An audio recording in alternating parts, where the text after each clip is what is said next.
Bueno, vamos a recordar entonces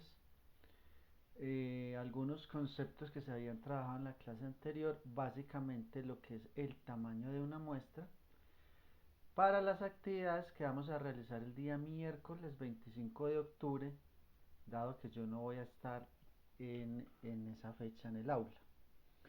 Bueno, nosotros habíamos visto que los componentes técnicos para el cálculo de una muestra es la varianza. Mientras mayor sea la varianza, pues mayor va a ser el tamaño de la muestra, dada esa misma variabilidad de los datos. En el caso de la varianza para una proporción, que sería sigma cuadrado de p, que es igual a p por q, sucede algo similar. Por ello se asume una varianza o una proporción del 50% que nos abarcaría el mayor número de muestra posible. A mayor nivel de confianza, más grande será n. Por ejemplo, para una confianza del 0,95, el valor de z va a ser de 1,96. Precisión de la estimación, que quiere decir o hace referencia al margen de error del investigador, que nosotros hemos denominado como error de muestreo. Entonces ese error de precisión puede calcularse como z por sigma sobre raíz de n para n mayor a 30, o sea, para datos grandes.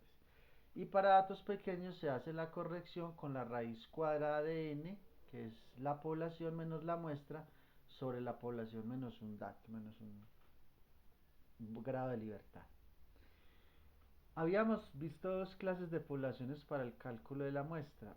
Una población infinita, que aquí la consideramos como aquella en la que no conocemos exactamente cuál es el número de elementos de la misma, pero que es muy grande, o que devolvemos un objeto o un elemento de la población una vez lo extraemos para su conteo, lo reponemos nuevamente a la población. En este caso, entonces, el error va a ser la media de la muestra menos mu, o z por sigma sobre raíz de n para n mayor o igual que 30.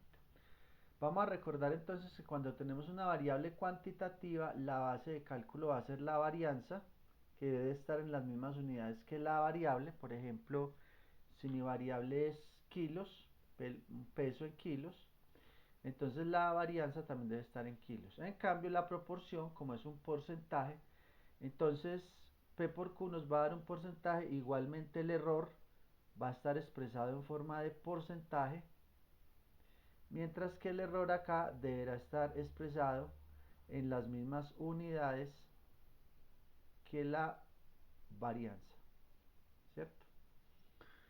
Vamos a ver un ejemplo. Creo que este lo habíamos trabajado en clase. El mantenimiento de cuentas puede resultar demasiado costoso.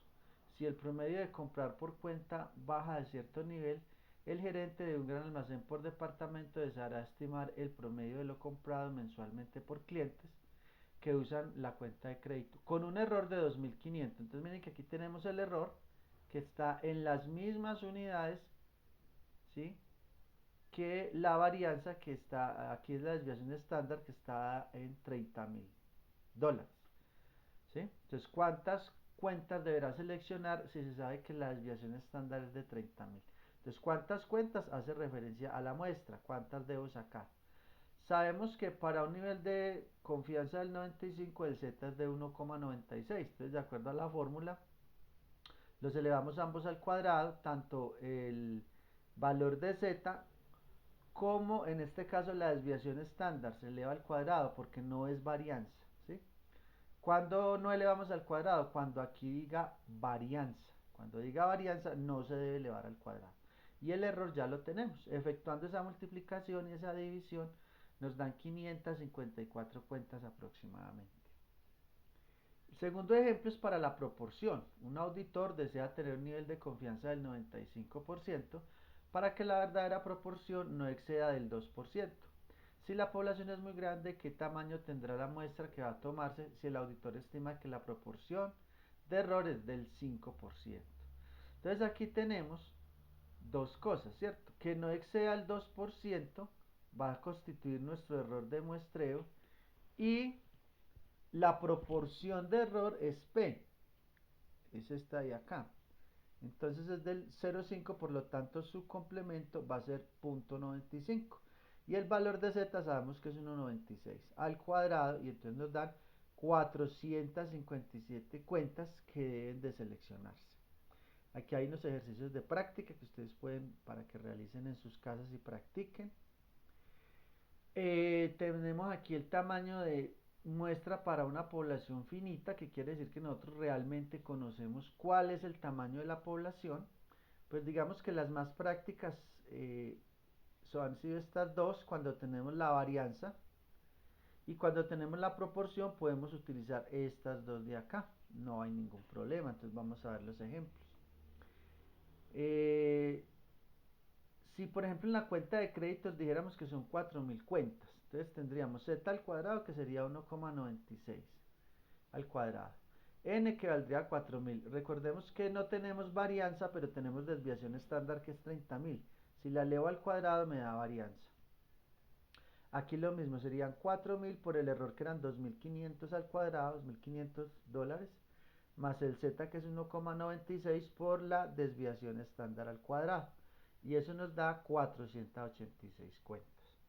Y en el caso de la proporción, entonces serían Q, que sería, perdón, en el caso de la otra fórmula, sería 30.000, aquí estamos utilizando las dos fórmulas que mostramos ahorita, sobre el e cuadrado, que es 2500, 1,96 al cuadrado, que es el valor de z, la varianza al cuadrado, la desviación estándar al cuadrado, y n, que vale 4000, y nos da exactamente lo mismo con las dos fórmulas. Para el caso ahora sí de la proporción, el Departamento de Tránsito y Transporte requiere estimar la proporción de conductores con experiencia de un año o menos que puedan clasificarse como conductores descuidados. ¿De qué tamaño deberá ser la muestra a fin de que los resultados estén dentro de un 2%, con una confianza del 95%? Se espera observar que aproximadamente un cuarto del total de conductores sean descuidados. Entonces aquí nos están dando el P, ¿cierto? Que es de lo que estamos hablando, de conductores descuidados. ¿Cuál es la proporción? Un cuarto. ¿Y cuánto es un cuarto? Es 0,25. Su complemento es 0,75. Aquí tenemos estos dos. Por z, que es 1,96 al cuadrado. Aquí está ahí el error, que aquí nos lo están dando, que estén dentro de un 2% el error. Aquí lo tenemos, ¿cierto? Entonces mire que nos da 1801 personajes que debemos sacar aleatoriamente de la cuenta, de la lista. En el ejercicio anterior, si fueran 10.000, bueno, aquí pusimos fue 6.000, ¿no? Aquí van es 10.000.